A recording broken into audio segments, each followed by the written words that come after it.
오늘 하나님께서 우리에게 주신 말씀은 요한계시록 2장 18절부터 19절 말씀입니다.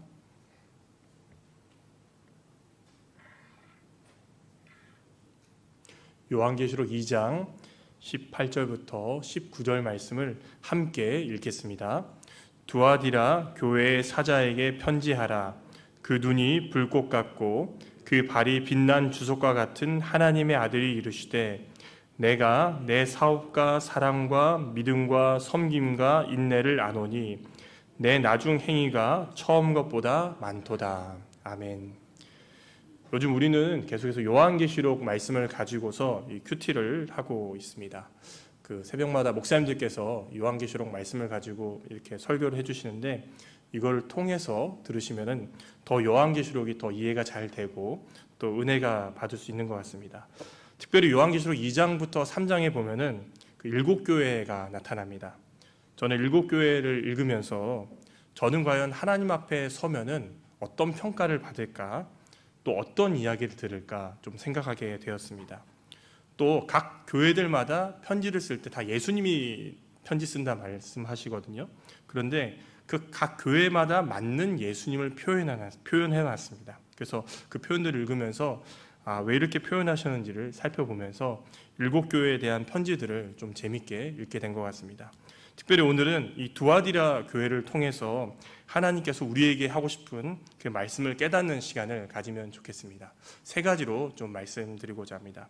첫 번째는 우리는 날마다 하나님 앞에서 더 나아지는 삶을 살아야 한다는 것입니다.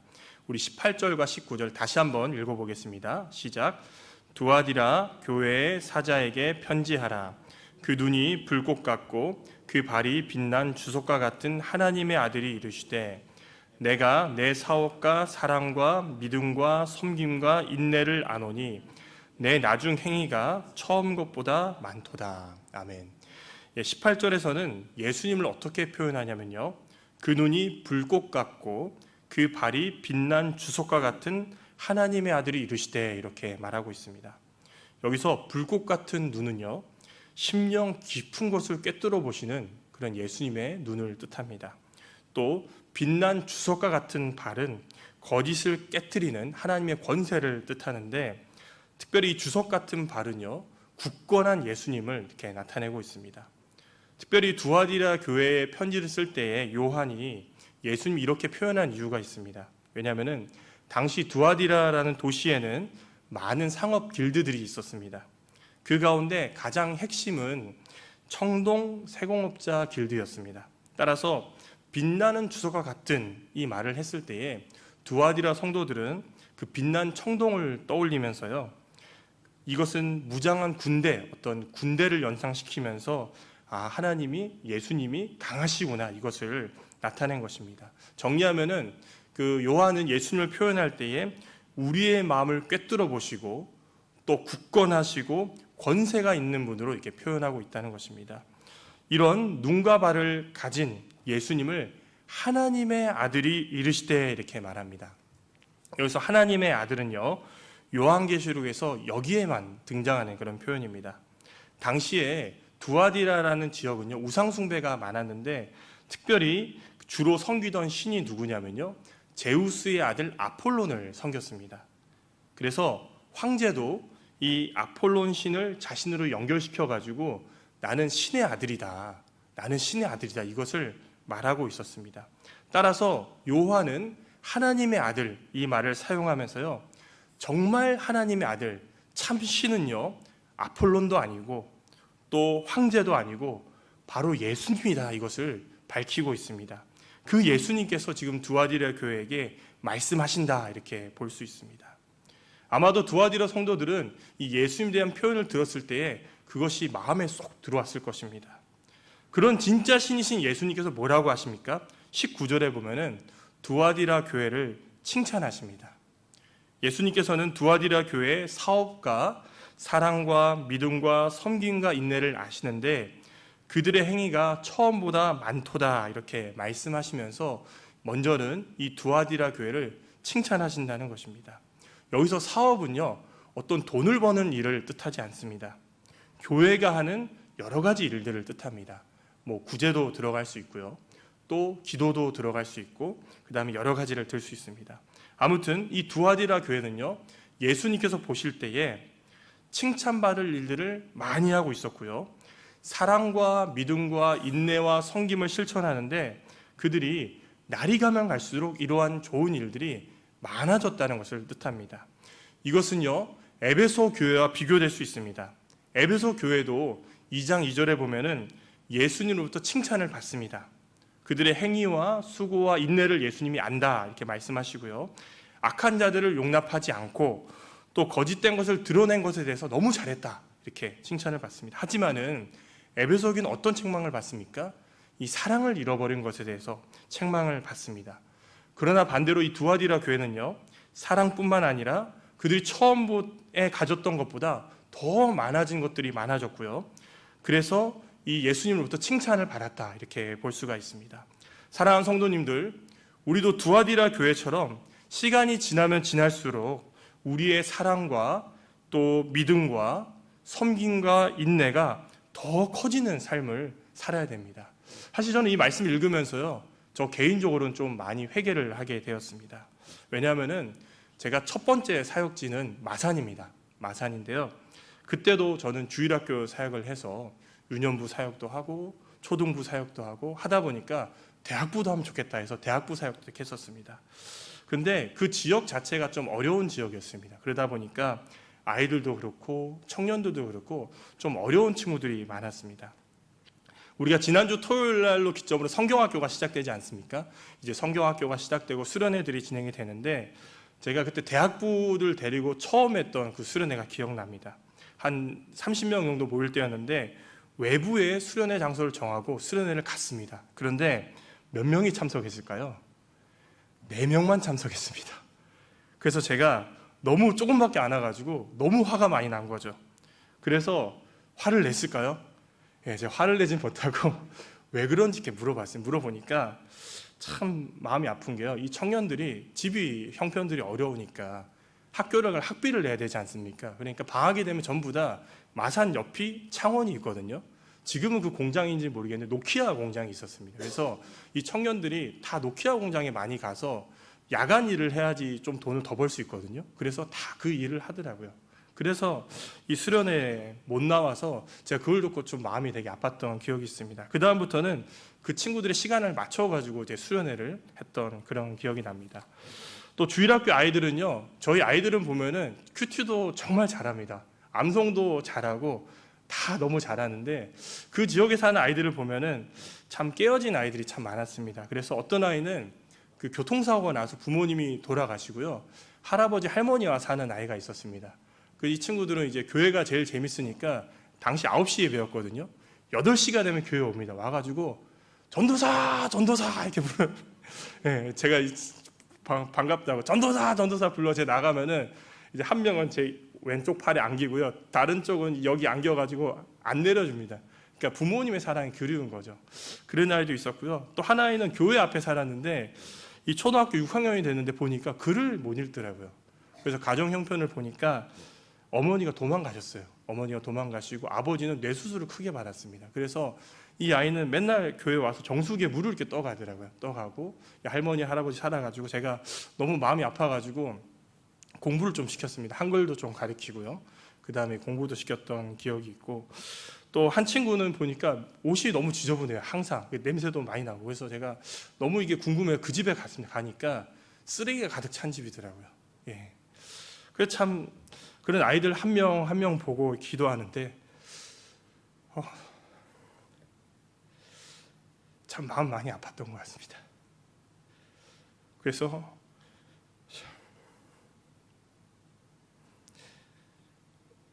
그 아이들과 그 청년들을 위해서 기도하면은 그렇게 눈물이 많이 났던 것 같습니다.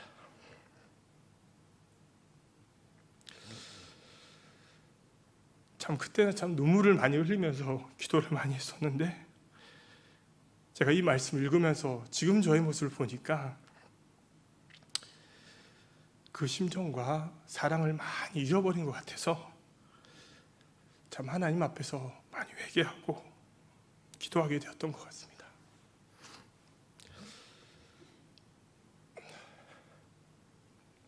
사랑하는 성도님들, 지금 우리의 모습을 하나님께서 보신다면 뭐라고 말씀하실까요?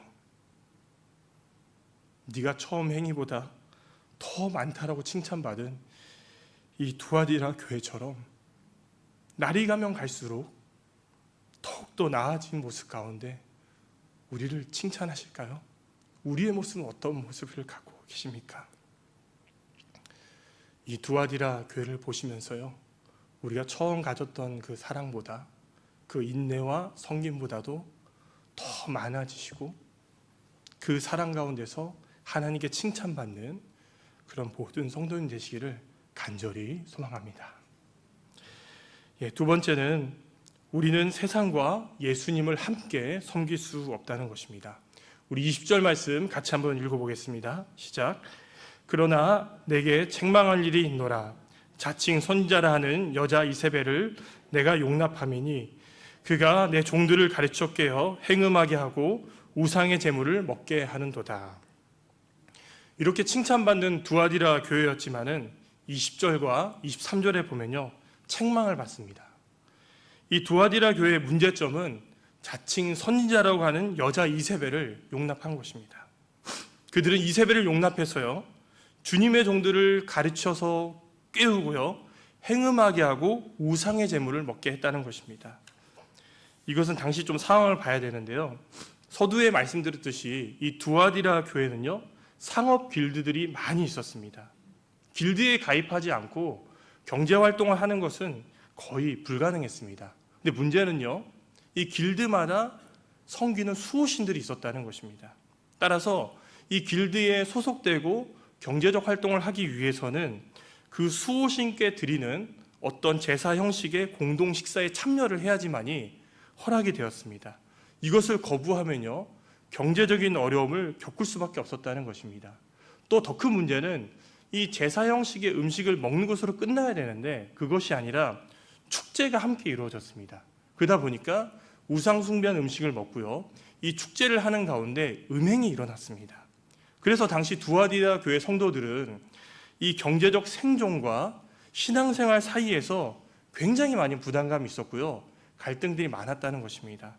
이런 가운데 교회 안에 이세벨과 같은 사역자가 들어오게 된 것입니다. 이 사역자는요, 예수님을 믿지 말라 이런 말을 하진 않았지만은 길드에 소속이 되어서 우상 숭배를 하고 음행을 하더라도 기독교 신앙의 본질을 지킬 수 있다라고 거짓된 가르침을 가르쳤습니다. 그래서 그 갈등 중에 있는 사람들이 이 얘기를 듣고 나서요, 이거 너무 지혜로운 얘기다, 너무 좋은 얘기다, 이렇게 생각하고 많은 주님의 종들이 이 말에 넘어가서요, 길드에 가입하고 예수님을 믿지만은 이 세상에 있는 우상과 음행을 함께 하면서 이 두 가지를 동시에 하면서 죄악을 저질렀다는 것입니다. 더 큰 문제는요, 21절입니다. 주님께서는 그들에게 회개할 기회를 주셨습니다. 그런데 자기의 음행을 회개하지 않았다는 점입니다. 그래서 그런 그들에게 22절부터 23절에 보면요, 강력하게 주님께서 말씀하십니다. 우리 같이 한번 읽어보겠습니다. 시작. 볼지어다 내가 그를 침상에 던질 터이요 또 그와 더불어 간음하는 자들도 만일 그의 행위를 회개하지 아니하면 큰 환난 가운데 던지고 또 내가 사망으로 그의 자녀를 죽이리니 모든 교회가 나는 사람의 뜻과 마음을 살피는 자인 줄 알지라. 내가 너희 각 사람의 행위대로 갚아주리라. 2절에 보면요, 침상에 던진다고 얘기합니다. 이게 무슨 말일까요? 이 침상은요, 병상을 의미합니다. 병상. 그러니까 아픔 가운데 고통을 주겠다는 그런 얘기입니다. 또 이세벨의 행위에 참여한 간음한 사람들을 환난 가운데 던지신다고 얘기합니다. 그리고 23절에 보면요, 사망으로 그의 자녀를 죽이겠다라고까지 말씀하십니다. 얼마나 무서운 말씀입니까? 근데 문제는요, 우리가 기억해야 될 것은요, 이렇게 주님께서 심판하실 때에 사람들은요, 아무런 핑계를 댈 수가 없습니다. 23절 뒤에 보면요, 나는 사람의 뜻과 마음을 살피는 자다 나타납니다. 여기서 뜻이라고 쓰인 단어를 보면요, 콩팥입니다. 콩팥으로 뜻을 썼습니다. 왜 콩팥을 썼을까요? 그 당시 사람들은요, 콩팥에는 우리의 뜻과 우리의 의도와 우리의 욕구가 들어가 있다 생각했습니다. 또 마음으로 쓰인 단어는요, 그 단어를 보면 심장입니다. 심장을 보신다. 그러니까 콩팥과 심장을 보신다 이렇게 얘기합니다.